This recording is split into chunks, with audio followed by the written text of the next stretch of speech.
Hello, everybody. 7 tips for avoiding the deadly procrastination.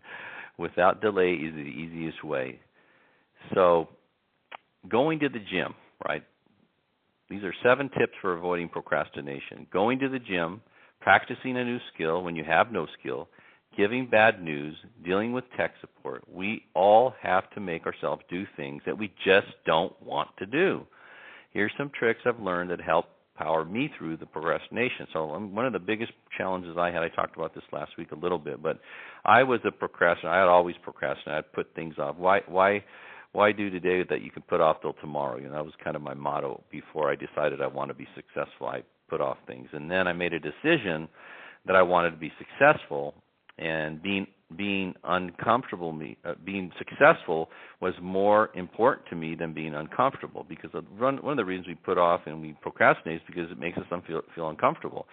But when you decide that being successful is more important to you than being uncomfortable, you're going to start working in the right direction towards getting rid of that procrastination habit. In fact, one of the things I did, I talked about this also last week, is on my desk, I had this made out of wood, it says, do it now. I had that right in front. So every time I sat on my desk, I had do it now. And then I also had on my desk, do the most productive thing possible at every given moment.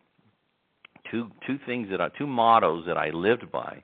And those things helped me tremendously to become successful. And I started getting results because I stopped putting things off, even if they were uncomfortable, like making calls, trying to prospect, setting up appointments, calling clients to set up appointments, calling clients about, something that happened that they were, concerned with or whatever. I mean, I didn't put anything off. If somebody called me, I called them right back, or I got back in touch with them as soon as possible.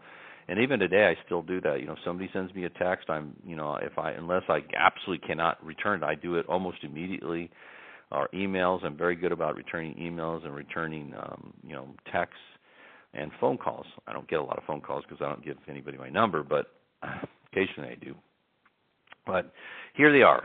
Number 1, do it first thing in the morning. If you're dreading doing something, you're going to be able to think of more creative excuses as the day goes along. So in other words, the more you procrastinate, the harder it is going to be to get that done. So one of my 12 personal commands is do it now, which is that was my number 1 thing. Without delay is the easiest way. Do it now and do the most productive thing possible at every given moment. I would really encourage you to put those things in your mirror where you get ready in the morning, on your cell phone, on your sun visor of your car, on the refrigerator in your home. I mean, get in the habit of just doing things right now. You know how sometimes you go, I need to do that, but you put it off and then you forget, and then it causes a problem because you forgot to do the thing that you should have. If you would have just if you would have just done it now, right, you would have had it done. So you just get in the habit. If you say, I got to make sure I take this to on this appointment. Well, go put it in your car right now. Do it now. Do it now, do it now, do the most productive thing possible at every given moment. Number 2, if you find yourself putting off a task that you try to do several times a week, try doing it every day instead. This is when I was planning my blog, I didn't write this as I'm just reading this. I envisioned posting 2 or 3 times a week. Then a blogger acquaintance convinced me that no, I needed to post every day. As counterintuitive as it sounds, I think it's easier to do it every day, well, except Sundays, than fewer times each week. There's no dithering, there's no juggling.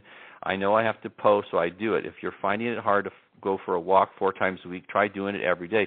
One of the things I do every day, 7 days a week, I never miss, and I haven't missed for a very long time, is I tweet. And you should follow me on Twitter, @Hector Marque. And those tweets are all personal development-oriented tweets, all about how to become successful. That's I don't tweet about politics. I don't tweet about anything but how to become more successful, how to think like a winner. That's all I tweet. It's the only thing I ever tweet. It's all designed to help people become more effective, to become more successful, to get better results. So I do it every morning. As soon as I get up, my wife usually makes her coffee, so I have a cup of coffee. I sit down at my computer, and I'm tweeting something that I'm reading. I read voraciously. I'm always reading about personal development, And so everything I'm tweeting is stuff that I find, that I've read or I'm reading right now, and then I put my own spin on it a lot of times, whatever I think makes it work better. Of course, you have a limit to how much you can, to the number of words you can do on Twitter. But the fact is, I do it every day. I don't miss. I don't delay. I get up. I do it first thing. I always do it. You'll see. Even if I'm traveling, I do it. Sometimes I'm in a different time zone, so you go like, wow, you're doing this at 4 o'clock in the morning or something. Probably not. I'm just doing it in a different time zone. But the point is, I do it first thing in the morning. Number 3, have someone keep you company. Studies show that we enjoy practically every activity more when we're with other people. Having a friend along can be a distraction, a source of reassurance, or just moral support. Like in our business, prospecting is, we're in the sales business, so prospecting is a cornerstone. It's a key to being successful in any kind of sales. And if you have a buddy that you can buddy up with and you can prospect together, right, then, or maybe even if you're making phone calls, you're doing it together and you have a little contest to see who gets the most appointments, and that's a really good thing to do. Have someone keep you company. Number 4, make preparations. Assemble the proper tools. I often find that when I'm dreading a task, it helps me to feel prepared. I'll tell myself, I don't have to do X today, but I'll get everything ready. That's a really good point. That's just planning.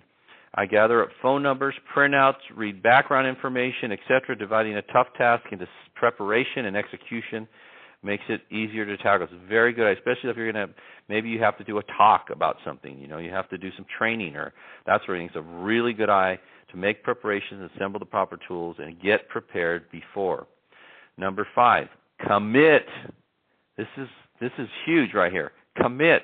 We've all heard the advice to write down your goals. This really works, so force yourself to do it. Usually this advice relates to long-term goals, but it works with short-term goals too. On top of a piece of paper, write, by the end of the day, I will have blank. This also gives you the thrill of crossing off a task off your list. There's apps for to-do lists that you can do on your cell phone.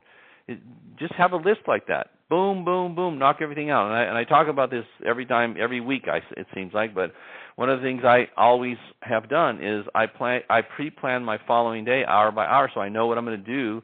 Even in that time, if it has something to do with my family, like going to like this coming up, my daughter just finished her second movie, so I have that scheduled in there. So if somebody said, hey, could we meet about this? No, I can't. I'm already committed. I have something going on at that time. Maybe we could do it another time, right? In fact, that just happened to me. One of my our regional vice presidents asked if I could do a call for them, and then he gave me a date. I said, well, that's the date of my daughter's premiere in Los Angeles, right, for her new movie, The Fields. And so her name's Janae Lamarque. And so I sent him back a text. I said, I'm committed already. I've got a commitment that day. I can't do it, but I could do it the next Tuesday at that same time if you'd like. And he said, yeah, that's fine. That's great. So that's what you want to do, those kinds of things. Number 6, first things first. That is, make sure you don't use little tasks to put off big tasks.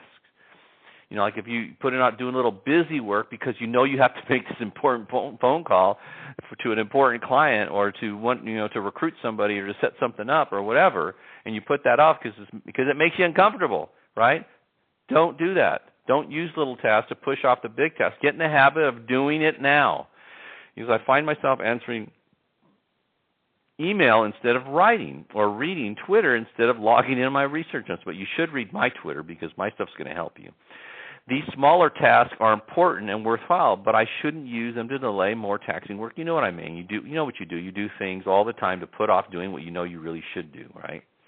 Number 7, reflect on the great feeling you'll get when you finish. It's a really, really good point. Like when you don't want to do something, instead of going, oh, I dread making this call or doing whatever, just say, look, think about how you're going to feel when you finish doing that, when you made that call, when you finished that report, when you finished preparing for that talk or that client or whatever it happens to be. Think about how you're going to feel when you finish that project or you finish that thing. And so that's going to move you emotionally to get it done. Studies show that hitting a goal releases chemicals in the brain that give you pleasure. If you're feeling blue, although the last thing you feel like doing is something you don't feel like doing, Push yourself. You'll get a big lift from it when you do the things, you get in the habit of doing the things that make you feel uncomfortable. In fact, what will happen over time, you're going to start going, those things that make me feel uncomfortable are the very things that are going to allow me to be successful and allow me to get financially independent, allow me to live the life I want to live, and the home I want to live, the car I want to drive, the kind of vacations I want to take, the freedom I want to have. Think about it like that. So stop avoiding those difficult things. Think about how you're going to feel when you're finished. What strategies do you use to stop procrastinating? Well, hopefully these ones will help you. I know they've helped me. I've done virtually all of them. Go do it.